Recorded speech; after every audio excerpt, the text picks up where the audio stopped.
Mountains don't need people. People need mountains. And in the next few minutes, I'm going to ask you to think about why that might be so. Here is a picture, I hope, of a British Everest party in 1933 at the Rongbuk Monastery in Tibet. The great mountain looms in the background. An unforgettable and harrowing adventure on its slopes awaits the climbing party in the foreground. So let me ask again, why do people need mountains? When George Mallory, the handsome doomed alpinist of the 1920s, was asked by a New York Times reporter why he wanted to climb Everest, he famously replied, "Because it's there." He went on, "Everest is the highest mountain in the world. Its existence is a challenge. The answer is instinctive, a part, I suppose, of man's desire to conquer the universe." And Mallory's answer is often quoted. "Because it's there" has become a mantra for adventurers ever since. But from what I know of Mallory, I find this sentiment a little uncharacteristic. In his famous response, the attempt to climb Everest is seen as part of a challenge thrown down to mankind by the planet itself. Mallory's language is martial. His mission is no less to subjugate the universe. If such a challenge existed in the 1920s, it was only in the minds of a few Europeans. Alpinism had only really existed as a sport since the mid-19th century, and Everest had been considered as a target for climbers only since the turn of the 20th. What's more, the Himalayan peoples who had lived in sight of Chomolungma, the goddess mother of the skies, as they called Everest, had done so for millennia without feeling the urge to climb to its summit. Everest was also a peculiarly British obsession. Our adventurers had been beaten to the North and South Poles by men from other nations. They had made it their business to reach the top of Everest, or the third pole as it became known. The project became one of national importance, bound up with imperial longings. But was the desire to climb Everest only about planting a Union flag at 29,000 feet? Was something else going on? Mountains don't need people. People need mountains. 5 years before, Because It's There, Mallory had written in a quite different mode about the appeal of climbing mountains. He had just ascended Mont Blanc by the Col de Géant. In the Alpine Journal, he wrote this beautiful passage. "Have we vanquished an enemy? None but ourselves. Have we gained success? That word means nothing here. Have we won a kingdom? No. And yes, we have achieved an ultimate satisfaction, fulfilled a destiny, to struggle and to understand. Never this last without the other. Such is the law." Hold that thought. Have we vanquished an enemy? None but ourselves. And now consider Maurice Wilson, the subject of my book, The Moth and the Mountain. Wilson was the son of a mill owner from Bradford. In 1933, when he was 35 years old, he attempted to fly a Gypsy Moth biplane in stages to Everest, to land his plane at the foot of the great mountain, and then to climb to the summit alone. He had no mountaineering experience. He had only recently learned to fly a plane. But Wilson was deadly serious about his mission. I became fascinated by Wilson about 10 years ago when I read a short passage about him in another book about Everest. His adventure began to haunt me. Why, I wondered, would anyone do something so foolhardy? In 1933, Everest remained unconquered. It had killed many people who had attempted to climb it. So what was Wilson, an amateur with no experience, doing trying to climb this mountain, and in such an eccentric way? Answering that question was the work of many years, of archival trawls on 3 continents, of poring over letters and ship's manifests, of reading the handwritten diary that Wilson took with him to Everest. A rich and occasionally confounding portrait of Wilson emerged. But one line from his Everest diary stood out. In 1934, as Wilson was looking at the terrifying north face of the mountain, the same mountain he was about to climb with scant help and lacking key pieces of equipment, the same mountain that had killed Mallory.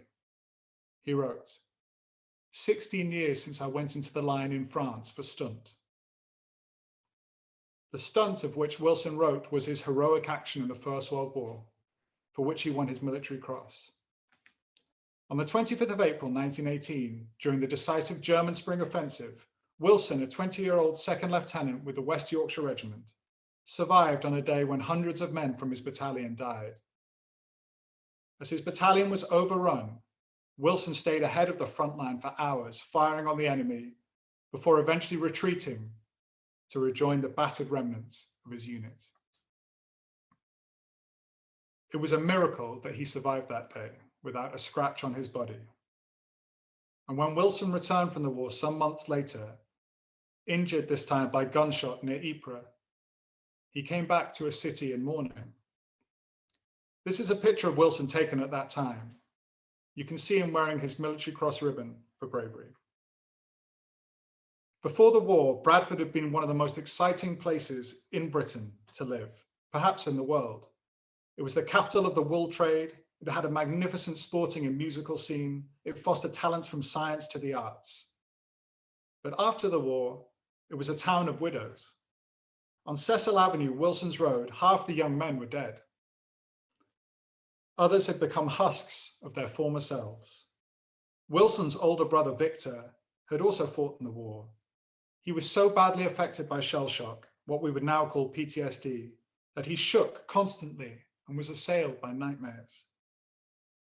Maurice Wilson itched to be free of so much sadness. He ran away to New Zealand. He ran away from one wife and then from another.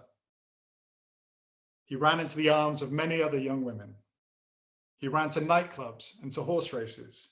He ran to America and to Mozambique. He ran into the arms of spiritualists and quacks.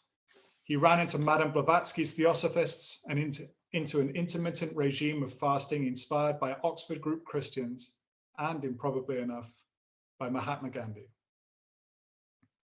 And eventually, in 1932, while fasting in the Black Forest in Germany, he hit upon the idea of running to Everest. No matter that he didn't have the skills, Wilson could learn. No matter that he didn't have a plane, Wilson could buy one. No matter that Everest had killed so many before him, Wilson would be fitter and hardier than those that had gone before him. Faith, he wrote to his lover, Enid Evans, moves mountains. If the psychological connection between Wilson's wartime service and his attempt on Everest seemed obvious to me, it was equally clear that Wilson did not want to climb the mountain for reasons of national pride. Yes, he carried a Union flag in his backpack as protocol demanded, but it was signed by his friends, and he referred to the pennant as his flag of friendship. Despite his experiences in the First World War, he retained a love for Germany, spoke its language fluently, and spent happy holidays there after the war. Nor was he an imperialist. When he was on his adventure, he treated the local people equitably. He treated them as friends. How bloody awful it must be to be brought up a snob, he wrote in his diary. When an earthquake shook Darjeeling, he was preparing his final foray on foot to Everest, but he was the only white man who helped to sift through the rubble alongside Indians. The gold cross that he wore around his neck bore the inscription Amor vincit omnia, love conquers all. So to use Mallory's framing, the thing Wilson was attempting to conquer on Everest was himself. Here's Wilson in his gypsy moth, being waved off from London by his friends. I love this picture because he never looks happier than in this moment, the hero of his own story. I shall let you read the book to discover what became of Wilson and his crazy adventure. No spoilers here. But perhaps I could leave you with this thought. Wilson often spoke of his Everest attempt as the stunt or the show. Such theatrical terms were a hangover from the First World War, when soldiers referred to battles in such terms. A battle was the show, a trench raid was an entertainment. That Wilson also used this language to discuss his attempts on Everest seems to me instructive. Mountains don't need us. but they do provide a stage on which men and women act, or a plot in which they become the heroes. And it strikes me that all such adventures are suffused with this spiritual aspect, because the journey undertaken is both real and really dangerous and metaphorical.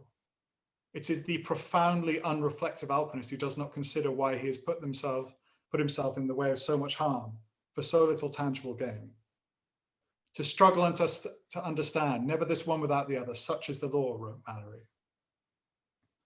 Ernest Shackleton, the Antarctic explorer of the early 20th century, wrote as interestingly about this fusing of physical endeavor and self-knowledge as anybody. In 1916, just as Maurice Wilson was signing his army conscription papers at the barracks in Bradford, Shackleton was just reaching safety in South Georgia with his tiny group of survivors, having endured scarcely believable hardships. He wrote this moving passage. At the bottom of the fall, we were able to stand again on dry land. The rope could not be recovered. We had flung down the axe from the top of the fall, and also the logbook and the cooker wrapped in one of our blouses. That was all except our wet clothes that we brought out of the Antarctic, which we had entered a year and a half before with well-found ship, full equipment and high hopes. That was all of tangible things, but in memories, we were rich. We had pierced the veneer of outside things. We had suffered, starved, and triumphed, groveled down yet grasped at glory, grown bigger in the bigness of the whole. We had seen God in his splendors, heard the text that nature renders. We had reached the naked soul of man. Maurice Wilson was a restless, lovelorn, stubborn, damaged, beguiling man. But by undertaking his great adventure, he also reached his naked soul. After an adulthood of fleeing meaningful human connections, he wrote home before his final push into Tibet. The greatest power on earth is love, provided it is love of good and not selfish. What a pity more people don't know it. It struck me reading that letter that long before he even arrived at the foot of Everest, Wilson had conquered a mountain known only to him.